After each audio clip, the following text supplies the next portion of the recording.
Tariq motor cycle کی set سے ہٹتا ہوا بولا۔ اس نے موٹر سائیکل کا سٹینڈ دوبارہ گرا دیا اور اکاؤنٹنٹ کا ہاتھ پکڑے ہوئے ہوٹل میں داخل ہو کر اسے ایک کیبن میں لے آیا۔ بیٹھ جاؤ۔ اس نے ایک کرسی کی طرف اشارہ کیا۔ اکاؤنٹنٹ نے بیٹھتے ہوئے ایک طویل سانس لی۔ کیوں، کیا بات ہے؟ تم مجھ سے اس لڑکی کو نہیں چھین سکتے۔ اکاؤنٹنٹ ابل پڑا۔ ہرگز نہیں، کبھی نہیں۔ میں نے محض اسی لیے وہاں کی ملازمت کی ہے۔ سال ہا سال سے اسے چھپ چھپ کر دیکھتا رہا ہوں۔ ہرگز نہیں۔ میں نہیں سمجھا کہ تم کیا کہہ رہے ہو۔ وہ تمہیں پسند کرتی ہے۔ اکاؤنٹنٹ بکتا رہا۔ تمہاری شیزوری کی قائل ہے، لیکن میں اس کا فیصلہ کرنا چاہتا ہوں کہ ہم دونوں میں کون زیادہ طاقتور ہے۔ اوہ، میں سمجھا، شاید تم جولیا کی بات کر رہے ہو۔ طارق ہنسنے لگا۔ کیا تمہیں بھی اس سے محبت ہے؟ اکاؤنٹنٹ نے دردناک لہجے میں پوچھا۔ تم گاس کا گئے ہو؟ طارق پھر ہنس پڑا۔ گاس نہیں تو مجھے ایسا کوئی شعر یاد نہیں آتا جس میں عاشق نے محبت میں گھاس بھی گائی ہو۔ تم مجھے دھوکہ نہیں دے سکتے۔ ہاں، اچھا فرض کرو اگر میں اس سے محبت کرتا ہوں تو تم میرا کیا کرو گے؟ تو میں بالکل خاموش ہو جاؤں گا اور تم خود بخود ہمیشہ ہمیشہ کے لیے میرے راستے سے ہٹ جاؤ گے۔ یعنی میں کیوں بتاؤں؟ نہیں بتاتا۔ بتا دوں تاکہ تم ہوشیار ہو جاؤ اور میرا کام بگڑ جائے۔ جب تم ہی نہ رہو گے تو پھر جولیا کسے چاہے گی؟ کس کی قوت بازو کی تعریف کرنے لگے گی؟ ہاں ہاں، کیا بات بنی ہے، دنیا کا عقل مند ترین آدمی ہوں۔ تم کیا کہہ رہے ہو دوست؟ طارق آگے جھک کر اس کی آنکھوں میں دیکھتا ہوا آہستہ سے بولا۔ اکاؤنٹنٹ اس وقت ہر درجہ بے وقوف نظر آ رہا تھا۔ میں کچھ نہیں کہہ رہا، کوئی بات نہیں۔ مجھے دیکھنا ہے کہ تم اس سے کتنے دنوں تک محبت کرتے ہو۔ مجھے اسے قطعی دلچسپی نہیں، تمہیں غلط فہمی ہوئی ہے۔ اوہ واقعی؟ اکاؤنٹنٹ مسرت آمیز لہجے میں چیخا۔ یقین کرو، طارق اسے غور سے دیکھتا ہوا بولا۔ اچھا، تو آج کی رات تمہارے لیے انتہائی خطرناک ہے، تم مار ڈالے جاؤ گے۔ تمہیں کیسے معلوم ہوا؟ بس کسی طرح معلوم ہو گیا ہے۔ میں نے تیمور صاحب اور ان کے مینیجر کی گفتگو کسی طرح سے سن لی تھی۔ تمہارے پیچھے بہتیرے آدمی لگے ہوئے ہیں۔ مینیجر نے تیمور صاحب کو بتایا تھا کہ تم کئی دنوں سے کیمپ میں سونے کے بجائے جنگل کے ایک پوشیدہ مقام پر سوتے ہو۔ مینیجر کو اس جگہ کا سراغ مل گیا ہے اور تم ہاں۔ طارق چند لمحہ خاموشی سے اسے دیکھتا رہا، پھر آہستہ سے بولا۔ یہ لوگ تمہیں کتنی تنخواہ دے رہے ہیں؟ 150 سے زیادہ، 160 روپے، اکاؤنٹنٹ نے فخریہ لہجے میں کہا۔ 160 روپے؟ چھی۔ طارق نے افسوس ظاہر کیا، پھر آہستہ سے بولا۔ بھلا اتنی حقیر سی رقم جولیا کی محبت کا بار کیسے سنبھال سکے گی؟ وہ اپنی محبت کا بار سنبھال لے گی، میں اپنی محبت کا بار سنبھالوں گا؟ اسے بھی تو معقول تنخواہ ملتی ہے، اکاؤنٹنٹ نے سنجیدگی سے کہا۔ تم بدھو ہو، طارق معنی خیز انداز میں مسکرایا، لیکن میں تمہارا بہت گہرا دوست ہوں۔ لو فی الحال یہ 200 روپے رکھو، کل شام جولیا کو کسی شاندار تفریح گاہ میں لے جانا۔ نہیں، میں نہیں رکھتا۔ کیا تم مجھے بھکاری سمجھتے ہو؟ اکاؤنٹنٹ برا مان گیا۔ نہیں، یہ بات نہیں ہے، یہ دراصل اس اطلاع کی قیمت ہے جو تم نے مجھے اس وقت دی ہے، اور آئندہ بھی تمہارے لیے اچھی آمدنی کے امکانات موجود ہیں۔ یعنی تم چاہتے ہو کہ میں ہمیشہ تمہارے لیے ان لوگوں کی کوچ میں رہا کروں، تو اس میں تمہارا ہی نقصان کیا ہے؟ نقصان تو کچھ بھی نہیں، لیکن اگر انہیں معلوم ہو گیا تو زیادہ سے زیادہ یہی ہوگا کہ تم وہاں سے نکال دیے جاؤ گے۔ اس صورت میں جب تک تمہیں دوسری نوکری نہ ملے، مجھ سے ہر ماہ 200 روپے لیتے رہنا۔ چلو منظور ہے، لیکن میں یہ سب محض جولیا کے لیے کر رہا ہوں۔ اگر تمہارا ارادہ دھوکہ دینے کا ہو تو میں ان رپورٹوں پر لعنت بیچتا ہوں۔ نہیں دوست، تم مطمئن رہو۔ ویسے تمہارا نام کیا ہے؟ میرا نام عبد المنان ہے۔ ہاں، اچھا دوست عبد المنان، اس اطلاع کا بہت بہت شکریہ، پھر ملیں گے۔ طارق اسے وہیں چھوڑ کر باہر نکل گیا۔ جنگل کی اجاڑ رات کائنات کی رگوپے میں سرایت کر گئی تھی۔ شاید 1 بجے کا وقت تھا۔ تاریکی کچھ اور زیادہ گہری ہو گئی تھی۔ مطلع ابر آلود تھا، ورنہ تاروں کی چاؤ میں دیو پیکر اور فلک آسا درخت اتنے محیب نہ معلوم ہوتے۔ خطرے کی اطلاع مل جانے کے باوجود بھی وہی تھا جہاں اس نے پچھلی راتیں گزاری تھی۔ یہاں کی زمین مسطح تھی جس کے چاروں طرف گھنی جھاڑیاں تھی۔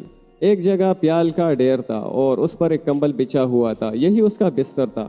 آج یہاں طارق نے آگ بھی روشن کی تھی اور وہ اپنے بستر پر ہی موجود تھا، لیکن سویا نہیں تھا۔ اچانک اس نے ہلکی سی سرسراہٹ سنی، چونک کر اٹھا، چند لمحے آواز کی طرف کان لگائے رہا۔ سرسراہٹ پھر سنائی دی۔ وہ آہستگی سے بستر سے جھاڑیوں میں سرک گیا۔ دوسرے ہی لمحے میں 2 آدمی اپنے ہاتھوں میں بڑے بڑے کلہاڑے پکڑے ہوئے جھاڑیوں سے کھلی جگہ میں نکل آئے۔ طارق کا بستر خالی تھا، ایک طرف الاؤ جل رہا تھا اور اتنی روشنی تھی کہ قرب و جوار کی چیزیں بآسانی نظر آ سکتی تھیں۔ الاؤ کی سرخ روشنی میں ان دونوں کے چہرے حد درجہ بھیانک معلوم ہو رہے تھے۔ اچانک کسی نے پیچھے سے ان دونوں پر حملہ کر دیا، ان کے ہاتھوں سے کلہاڑے چھوٹ گئے اور وہ دونوں اچھل کر بھاگے۔ دیکھنا، طارق کی آواز اندھیرے میں گونجی، یہ زندہ نہ جانے پائے۔ کوئی اندھیرے میں گرا، ایک چیخ ابری اور پھر سناٹا چھا گیا۔ دوڑتے ہوئے قدموں کی آوازوں سے جنگل گونج رہا تھا۔ تقریباً 10 منٹ کے بعد سیٹی کی آواز سناٹے میں لہرائی۔ دور سے کسی نے اس کا جواب دیا اور پھر سناٹا طاری ہو گیا۔ ناصر، ناصر! طارق کی آواز اندھیرے میں ابری۔ طارق، میں ہوں، جہاں ہو وہیں ٹھہرو۔ ناصر جلد ہی طارق کے پاس پہنچ گیا۔ کیا ہوا؟ یار کیا بتاؤں، وہ دونوں صاف نکل گئے۔ خیر پرواہ نہ کرو، طارق بولا، میں نے انہیں پہچان لیا ہے، وہ ٹرنی اور بار کرتے۔ اگر نکل گئے ہیں تو یہ سمجھ لو کہ اب ہمیں ان کی شکلیں کبھی نہ دکھائی دیں گی۔ میں نے یہ آگ اسی لیے روشن کی تھی کہ حملہ آوروں کی شکلیں دیکھ سکوں۔ آؤ واپس چلیں۔ وہ دونوں پھر وہیں آ گئے جہاں آگ روشن تھی، لیکن وہاں قدم رکھتے ہی طارق کے منہ سے ہلکی سی تحیر آمیز چیخ نکلی اور وہ بے تحاشا پیال کے ڈھیر پر ٹوٹ پڑا۔ وہ دونوں ہاتھوں سے پیال اٹھا اٹھا کر ادھر ادھر پھینک رہا تھا۔ جب ساری پیال اپنی جگہ سے ہٹ گئی تو اس کے منہ سے گندی سی گالی نکلی اور بررائی ہوئی آواز میں داڑا، آؤ، چھوٹ ہو گئی، کیا ہوا؟ طارق اسے کوئی جواب دیے بغیر پاگلوں کی طرح ادھر ادھر دوڑنے لگا۔ ناصر بھی اسی کے ساتھ ہی ساتھ بھاگتا پھر رہا تھا۔ پھر وہ دونوں شکاریوں کے کیمپ تک آئے جو ان کی کمین گاہ سے تقریباً 1 میل کے فاصلے پر تھا۔ یہاں 3 خیمے استادہ تھے، لیکن ان پر خاموشی مسلط تھی۔ ان میں سے کسی میں بھی بیداری کے آثار نہیں پائے جاتے تھے۔ آخر تم کیا تلاش کر رہے ہو؟ ناصر نے پوچھا۔ او X539، میری ساری محنت برباد ہو گئی، طارق ہامتا ہوا بولا، پھر چند لمحے خاموش رہنے کے بعد کہا، اچھا خیر، دیکھا جائے گا، میں دیکھوں گا کہ تیمور کتنا چالاک ہے۔ عمران ٹھیک 3 بجے رات کو فلیٹ میں داخل ہوا۔ فلیٹ کا دروازہ اندر سے بند نہیں تھا، کمرے میں روشنی تھی اور محکمہ سراغ رسانی کا سپرنٹینڈنٹ کیپٹن فیاض ایک آرام کرسی میں پڑا سو رہا تھا۔ عمران نے لکڑی کی وہ چھوٹی سی پیٹی میز پر رکھ دی جسے وہ اپنا ساتھ لایا تھا۔ وہ تھوڑی دیر تک کھڑا فیاض کو گورتا رہا، پھر آگے بڑھ کر اسے جھنجھوڑنے لگا۔ فیاض بیدار ہوتے ہی اچھل کر کھڑا ہو گیا۔ او فیاض صاحب، یہ کوئی سرائے ہے یا بٹیار خانہ؟ تم اتنی رات گئے یہاں کیا کر رہے ہو؟ تشریف رکھیے عبد المنان صاحب، فیاض نے بڑے تلخ لہجے میں کہا۔ میں اپنا فرض ادا کرنے پر مجبور ہوں۔ فیاض نے جیب سے ہتھکڑیوں کا جوڑا نکال کر میز پر ڈال دیا۔ کیا مطلب؟ مطلب بعد میں پوچھنا، دوستی اپنی جگہ پر ہے لیکن میں اپنا فرض ادا کر کے رہوں گا۔ فیاض کا لہجہ حد سے زیادہ خشک تھا۔ ابے کچھ بکو گے بھی یا یوں ہی بور کیے جاؤ گے؟ تمہارا وارنٹ ہے، عبد المنان کا وارنٹ، جو تیمور اینڈ باٹلے کے یہاں اسسٹنٹ اکاؤنٹنٹ ہے۔ اس کے خلاف 5000 کے غبن کا الزام ہے۔ تیمور اینڈ باٹلے کے مینیجر نے عبد المنان کی تصویر بھی دی ہے۔ فیاض نے وارنٹ نکال کر عمران کے سامنے رکھ دیا، اس پر عمران کا فوٹو بھی چسپا تھا۔ او، میں سمجھا، تو شاید انہیں میری اصلیت معلوم ہو گئی ہے۔ عمران آہستہ سے بڑبڑایا۔ تم مجھے الو نہیں بنا سکتے، فیاض گرج کر بولا۔ بڑے شرم کی بات ہے، یہی تو میں کہتا تھا کہ آخر تمہارا خرچ کہاں سے چلتا ہے؟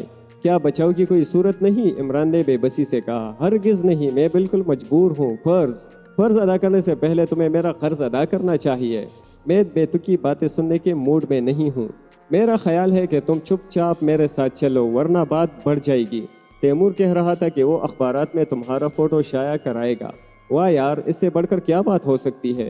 لوگ دیکھیں گے اور کہیں کہ یہ شخص صورت سے تو عبد المنان نہیں معلوم ہوتا۔ ویسے فیاض صاحب، میں نے اپنا کھیل اسی وقت ختم کر دیا ہے اور اب تمہاری آنکھیں کھولنے جا رہا ہوں۔ شہر میں پتہ نہیں کیا کیا ہوا کرتا ہے اور تمہارے محکمے کے کانوں پر چوں تک نہیں رینگتی۔ عمران نے میز سے لکڑی کی وہ پیٹی اٹھائی جسے وہ اپنے ساتھ لایا تھا۔ یہ 1 فٹ لمبی اور تقریباً 9 انچ چوڑی تھی، اونچائی زیادہ سے زیادہ 6 انچ رہی ہوگی۔ یہ پیٹی، اس نے کہا، ٹوکیو سے بذریعہ ہوائی ڈاک آئی ہے۔ اس پر تیمور اینڈ باٹلے کا پتہ تحریر ہے اور یہ نمبر، پتہ نہیں یہ اس چیز کا نمبر ہے یا یہ پیٹی شمار میں اس نمبر کی ہے، X539۔ اب میں اسے کھولنے جا رہا ہوں، ہو سکتا ہے کہ وہ غبن کیے ہوئے روپے اسی میں سے برآمد ہو جائیں۔ اس نے جیب سے قلم تراش چاقو نکال کر پیٹی کی کیلیں نکالنی شروع کر دی۔ فیاض کچھ نہ بولا، وہ خاموشی سے اسے دیکھ رہا تھا۔ بار بار ایسے مواقع اسے نصیب ہوئے تھے جب وہ عمران پر چڑھ دوڑا تھا، لیکن بعد میں اسے خفت اٹھانی پڑی تھی۔ عمران خلاف عادت اس وقت بہت زیادہ سنجیدہ تھا۔ اس نے ساری کیلیں نکال ڈالی اور پھر 2 عدد خوفناک قسم کی پھنکاروں کے ساتھ ڈکن خود بخود اوپر اٹھتا چلا گیا۔ ارے باپ رے! عمران اچل کر پیچھے ہٹ گیا اور فیاض نے میز پر چھلانگ لگائی۔ پیٹی میں سیاہ رنگ کے 2 سام پن اٹھائے کھڑے تھے۔ خدا کی قسم عمران، فیاض ہامتا ہوا بولا، تم دیکھنا اپنا حشر۔ فیاض پیارے چوٹ ہو گئی، خدا کی قسم اسے جان پر کھیل کر لایا، کلہاڑوں اور خوفناک آدمیوں کے نرغے سے نکال لایا۔ ارے توبہ توبہ کے بچے، ہتکڑیاں لگاؤں گا، تم سمجھتے ہو شاید میں مذاق کر رہا ہوں، مگر توبہ کا بچہ پہلے ہی باہر نکل چکا تھا۔ فیاض میں سے چھلانگ لگا کر اس کی طرف جھپٹا، لیکن عمران کو پا لینا آسان کام تو نہیں تھا۔ دوسری صبح کے اخبارات میں عمران کا فوٹو شائع ہوا تھا۔ اس کی حیثیت اشتہاری کی سی تھی۔ تیمور اینڈ باٹلے کی طرف سے مبلغ 5,000 روپے کے انعام کا اعلان ان لوگوں کے لیے کیا گیا تھا جو اس کا پتہ نشان بتا سکے۔ نام عبد المنان ہی تھا۔ عمران نے اس اشتہار کو دیکھا اور خود کو سچ مچ عبد المنان محسوس کرنے لگا۔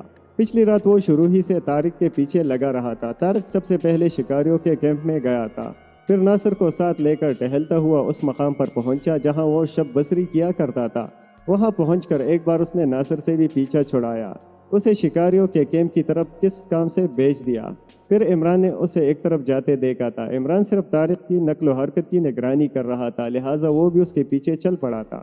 بہرحال ایک جگہ رک کر طارق نے کانٹے دار جاڑیوں کے جنڈ سے وہ پیٹی نکال لی تھی جسے عمران نے نہ جانے کیا سمجھ کر بڑے جوش و خروش کے ساتھ فیاض کے سامنے کھولنے کی کوشش کی تھی، اور نتیجے کے طور پر اس میں سے 2 عدد سام برآمد ہوئے تھے۔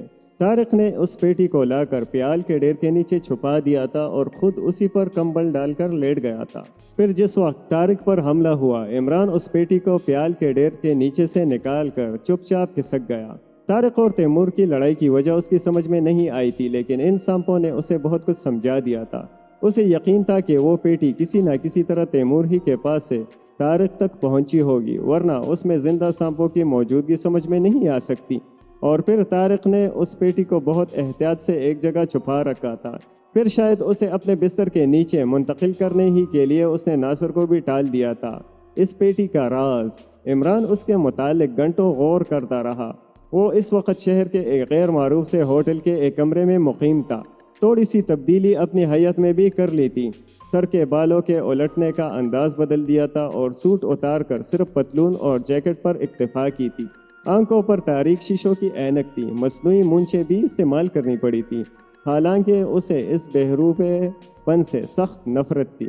لیکن اس وقت وہ کرتا بھی کیا؟ وہ جانتا تھا کہ فیاض نے سب کچھ محض اس لیے کیا ہے کہ وہ اسے سارے حالات سے باخبر رکھے، لیکن یہ بھی ہو سکتا تھا کہ وہ اپنی دھمکی کو عملی جامہ بھی پہنا دیتا، کیونکہ فی الحال عمران کے خلاف اس کے پاس کافی مواد موجود تھا۔ اور پھر تو بات کی بات ہوتی کہ اصلیت کیا تھی۔ عمران ٹھیک 8 بجے رات کو ہوٹل سے نکل کر دولت پور جانے والی بس پر بیٹھ گیا۔ اسی بس کے ذریعے وہ 10 میل کا راستہ طے کر کے شکاریوں کے کیمپ تک پہنچ سکتا تھا۔ جب تک بس شہر سے باہر نہیں نکل آئی وہ بہت زیادہ محتاط رہا۔